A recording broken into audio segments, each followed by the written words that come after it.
Vocês pensaram que eu não ia voltar? Mas eu voltei e vamos falar aqui da quarta edição da newsletter do Ciro Gomes. Ao contrário da edição anterior, que eu comentei com vocês que, na minha opinião, foi a melhor edição publicada até o momento, essa quarta edição eu já não gostei muito. E eu vou explicar para vocês por quê, mas tem que ficar até o final do vídeo para vocês entenderem os motivos. E como já se tornou um marco aqui dos nossos vídeos, nós escolhemos 3 temas e nós vamos fazer um breve resumo. Dessa vez eu vou tentar não me alongar tanto, vamos fazer alguns comentários se acharmos pertinente e por fim vamos deixar lá para o final do vídeo as nossas críticas, sugestões e outros comentários se nós acharmos pertinente. Nessa edição, nós tivemos pelo menos 2 mudanças bastante perceptíveis. Uma delas foi a substituição do alô inicial, que foi bastante tradicional e nós já estávamos acostumados nas edições anteriores,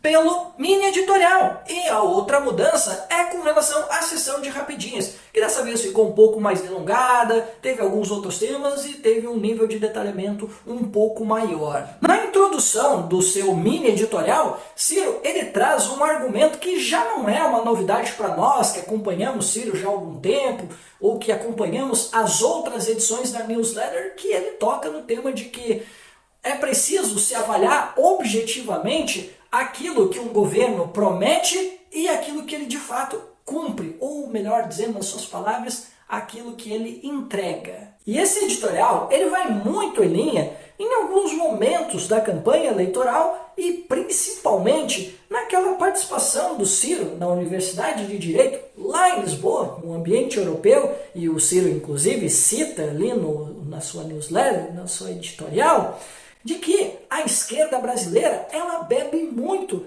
das referências da esquerda europeia e inclusive nas referências estéticas. E ele tem observado, né, uma erosão teórica, né, dessa esquerda que não consegue responder a esses novos paradigmas, a esse mundo moderno e caótico que está se formando. E cada vez mais nós vimos aquelas franquias democráticas, liberais, nós vemos as conquistas do estado de bem-estar social tão desejado depois da era dos extremos, para usar aqui uma expressão utilizada pelo Hobsbawm, né, que foi aquele período, né, das guerras, e a Europa totalmente traumatizada queria viver uma nova era. E se pensava que depois das guerras e depois da queda dos regimes comunistas na Europa se teria uma nova era. Mas não é bem isso que está acontecendo. Na verdade, o que está acontecendo é que a guerra cultural está levando a uma degradação da Europa e a Europa está se vendo em maus lençóis. E aqui no Brasil, que nós não conquistamos nada disso que os europeus conquistaram, embora nós tenhamos na nossa Constituição a ideia de construir um estado de bem-estar social, nada disso nós conquistamos e vimos uma erosão das poucas conquistas que nós tivemos. Como, por exemplo, e aí o Ciro provoca, né, a reforma trabalhista e a reforma tributária que o governo, né, de esquerda, né, que deveria estar cobrando, está totalmente calado, enquanto ele finge que ainda é um governo, mas entrega PIX, entrega orçamento secreto, entre outras benesses como cargos, emendas para deputados, para ver se consegue alguma governabilidade. Enfim, é um governo que vem terceirizando, né, vem comprando apoio para tentar sustentar uma suposta governabilidade. Para contextualizar o meu comentário anterior, eu trago para vocês novamente o Cirão numa denúncia que ele faz, né, muito pertinente, dizendo que assim como na esquerda europeia, que lhes falta uma referência, aqui na esquerda brasileira também nós temos esse problema. E este problema, o da falta de referência, ele gera acomodações. E nós temos visto, e o Ciro denuncia isso, que alguns grupos sociais renunciaram às suas lutas históricas em troca de uma pseudo-governabilidade. E aí ele cita, né, o movimento estudantil, os sindicatos e as centrais sindicais e as elites, no melhor sentido sociológico da palavra, segundo, né, o destaque do Cirão. Sabe como é, né? Não dá para criticar. Se criticar o PT ou Lula, o fascismo volta. E o nosso primeiro tema é novamente o teatro do PT com relação ao Banco Central. é uma denúncia um pouco diferente e uma abordagem também bastante distinta, porque o Ciro inicia fazendo uma fase pedagógica para que nós possamos entender o problema que nós estamos inserido com a taxa Selic e em seguida ele emenda para a crítica que eu quero abordar aqui com vocês. Se vocês não chegaram de Marte ainda, vocês já devem saber que nós tivemos uma redução da taxa Selic, a nossa taxa básica de juros, de 13,75% para 13,25%. Mas o que isso quer dizer? E aí é que o Cirão entra para nos explicar. No caso do Estado, governo e Banco Central fixam a taxa Selic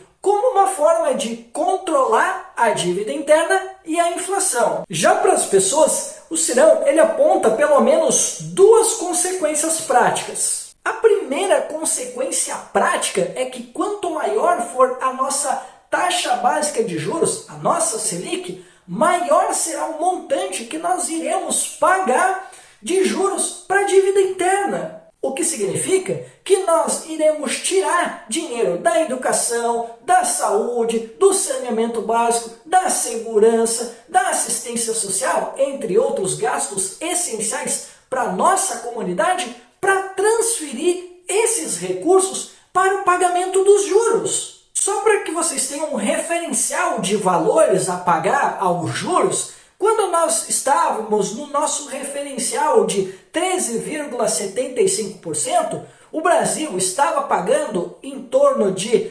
42 bilhões de reais apenas por um ponto percentual da taxa Selic, contra agora 20 bilhões anuais com essa redução de 0,50%. E a segunda consequência prática é que a taxa Selic ela serve como uma espécie de um peso no qual os bancos e crediários cobram de todos nós os juros de financiamento, custos operacionais, créditos não recebidos, publicidade e, claro, não poderiam faltar os lucros exorbitantes que vemos eles exibirem anualmente. E a denúncia que o Ciro encaminha, que evidencia o teatro do PT, é que enquanto nós temos um governo que reclama da taxa básica de juros e que agora está todo felizão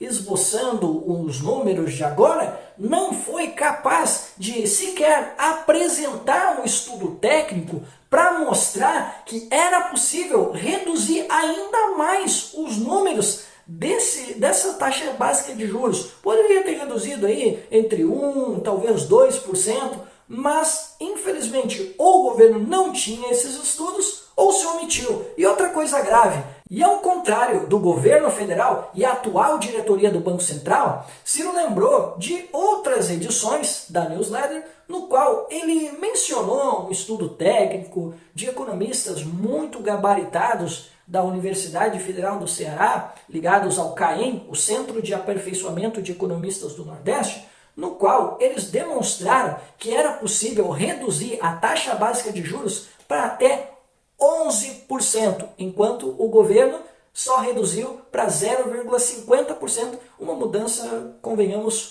muito pequena. Na mesma linha dessa denúncia, o Ciro denunciou uma outra farsa do governo federal, que é uma total omissão do governo federal com relação à taxa real de juros, que o Brasil tem a maior taxa real de juros e o governo federal, por meio dos seus representantes, nada fez para pressionar pela redução dessa taxa, que, volto a repetir, é a maior do mundo, e a imprensa, inclusive, para tentar talvez precificar essa nova batalha, essa nova frente de batalha, talvez soltou essa notinha aí para ver se consegue convencer o governo para reduzir isso, para poder, de alguma forma, incentivar o setor produtivo. Porque vamos lembrar, a taxa básica de juros ela não caiu porque o governo federal assim o quis. Ela caiu porque a imprensa, os mercados, o setor produtivo, até mesmo pessoas ligadas ao mercado financeiro já estavam pedindo essa redução. E foi por isso, em torno deste consenso, é que aconteceu, né, a redução da taxa básica de juros. Mas claro, ela aconteceu por um placar apertado de 5-4, com Galípolo, né, o indicado do governo federal, e Campos Neto, indicado do Bolsonaro, votando juntos. Enquanto que o lado bolsonarista queria manter 0,25%, mas né, acabou vencendo o 0,50%. Mas essa redução, e isso quem disse foi o professor Paulo Gala, que é um economista ligado à FGV, ele disse que essa redução da taxa básica de juros ela não vai produzir os resultados esperados se nós não tivermos a volta do crescimento econômico e se nós não tivermos investimento na economia. Sem esses dois itens, de nada vai adiantar nós reduzirmos a taxa básica de juros. No limite, vamos pagar menos juros na dívida interna, mas isso não vai trazer outros benefícios que poderiam o Brasil lucrar dessa relação, dessa redução da taxa básica de juros. E o nosso segundo tema é sobre emprego. E aí o Cirão, ele vai lá e desnuda os números tão alardeados pelo governo, porque o governo está por aí falando que o emprego está bombando, que a economia está reagindo, mas a verdade que eles não estão querendo te contar é que os empregos que foram gerados recentemente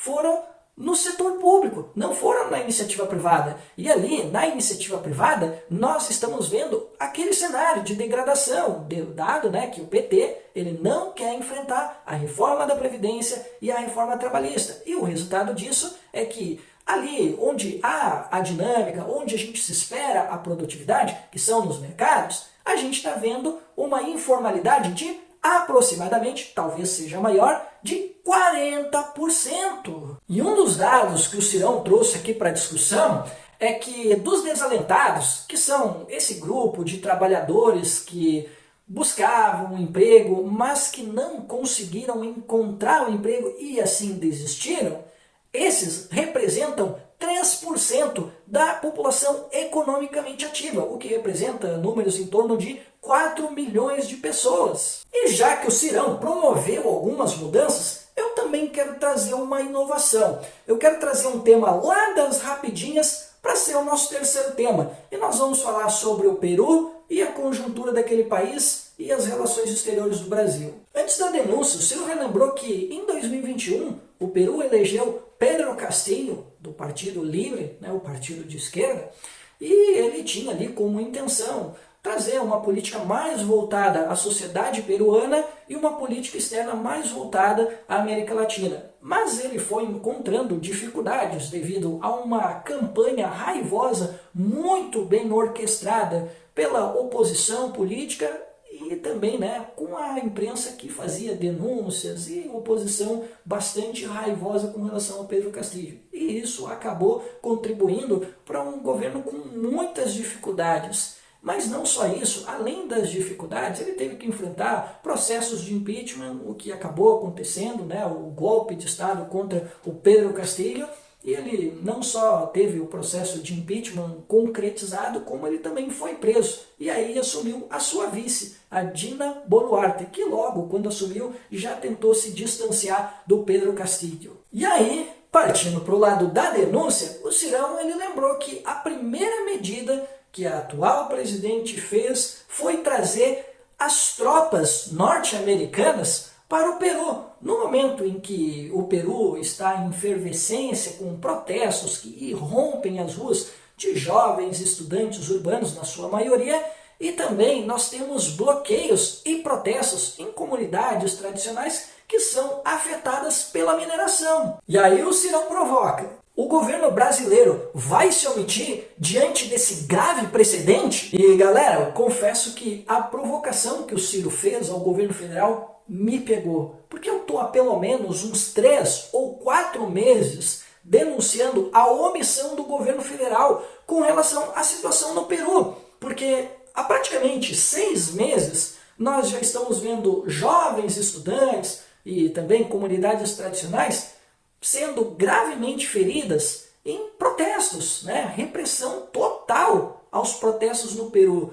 E nós temos essa situação que o Ciro abordou, né? Que é bastante grave, e inclusive a presidente Dina Boluarte, ela está com um processo na Corte Interamericana por eventuais massacres nos protestos ocorridos lá no Peru, enquanto o governo brasileiro fecha os olhos para essa realidade. E no Equador também não é muito diferente, eu já tenho cobrado há pelo menos uns 2 ou 3 meses. E eu não estou falando da morte do Fernando Villavicencio, que provavelmente vai ser matéria para o Ciro falar mais tarde. Nós já temos também uma situação de repressão política muito forte, nós temos uma situação de degradação da economia local, né, da economia equatoriana, e uma violência tremenda que acabou estourando agora com a morte do candidato Fernando Villavicencio, né, que estava ali em segundo lugar nas pesquisas e que também tem uns componentes meio perigosos, né, com relação à política local, já que muitos estão usando isso para ferir, né, tentar criar um fato novo nos correístas, né, que é o grupo ligado ao Rafael Correa.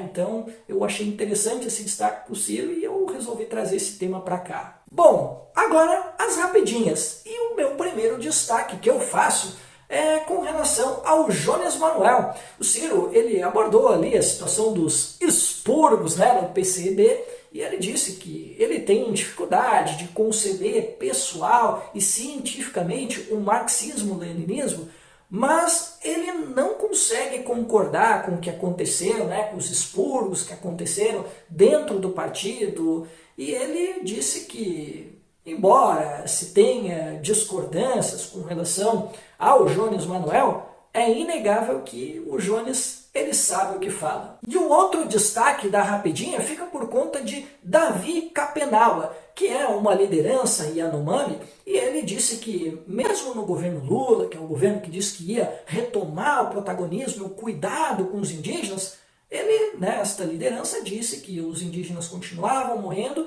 e que o governo Lula está sendo muito lento nas ações e as situações que vinham acontecendo anteriormente, como a ocupação de garimpos, as mortes nos campos e outras situações que ocorriam no governo anterior, estão voltando a ser uma realidade, dada, né, a letargia da ação do governo federal.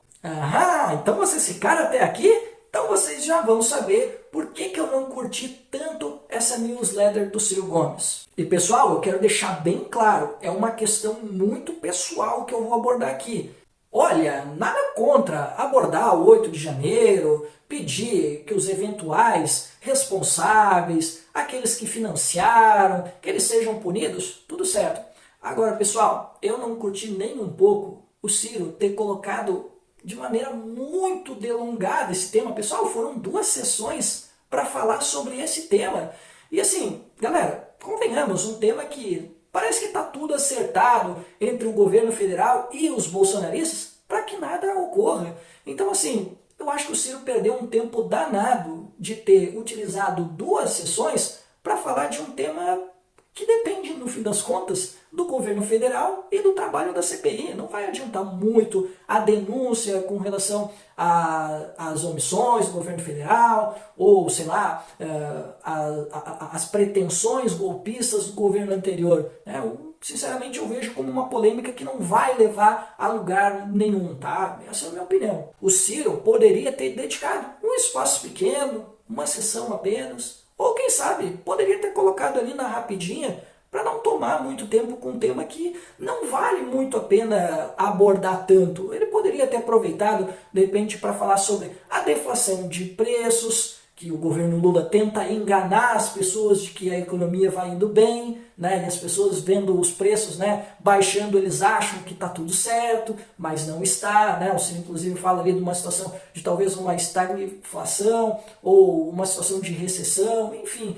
Eu acho que era um tema que poderia ter sido abordado. Quem sabe também não poderia ter sido abordado a questão também dos juros reais, que eu acho que também era uma questão que poderia ter uma importância muito maior do que essa. Outra questão que me incomodou foi com relação às caixas. De novo, Cirão, por favor, a gente já falou no vídeo anterior que tinha gente que estava reclamando com relação àquela caixa verde-limão. Pô, Cirão, aí tu me dobra a aposta? Aí fica complicado, né, meu amigo? Quanto aos destaques positivos, eu destaco a rapidinha, né, que o Ciro se referiu aí à situação do Peru.